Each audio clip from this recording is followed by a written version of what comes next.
பார்க்குறோம் contact list அப்படி தட்டி பார்த்தாக்கா ஊரில் அத்தனை பேர் இருக்கிறாங்க. அதெல்லாம் தேவையா நமக்கு? அண்ணன் நொண்ணன் அரசியல்வாதி, திருடன், துன்மார்க்கன், பரிகாசக்காரன், பாவி, த அட்மோஸ்ட் பாவி நம்ம அண்ணனுவான் ஒரு சகாயத்துக்கு. அவன் பெரிய துன்மார்க்கனாக இருப்பான். அவன் பின்னாடி அப்பவும் 20 பேர் சுற்றி கொண்டு இருப்பான். அவன் இதை வச்சுருக்கான், அதை வச்சுருக்கான், இப்படி இருக்கான், அப்படி இருக்கான். அந்த தோற்றம்லாம் பார்த்தீங்கன்னா ஒரு சிறுநீர் கழிக்கிறதுக்கு கூட அவனால் தனியாக போக முடியாது. இவ்வளோ பேர் அவன் கூட இருக்கிறதுக்குன்னா அவ்வளோ பயந்தாங்கொல்லின்னு அர்த்தம். அப்போ அவ்வளோ வாண்டட் பர்சன் அவன். அத்தனை பேர் கூடயே கெடுத்துருக்கான்னு அர்த்தம். இதெல்லாம் இந்த பகுத்தறிவெல்லாம் எப்போ வரும்னு கேட்டால், உங்களுக்கு சபைக்குள்ளே வந்து மனம் திரும்புகிற பொழுது இந்த தூய ஆவி ஆனவர் பரிசுத்தா என்ன செய்கிறார்? துன்மார்க்க ஐக்கியத்தை உடைக்கிறார்.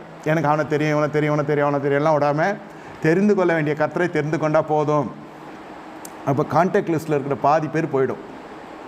அவங்க கூட பேசுகிறதே அச்சமாக நினைப்போம். அதாவது இந்த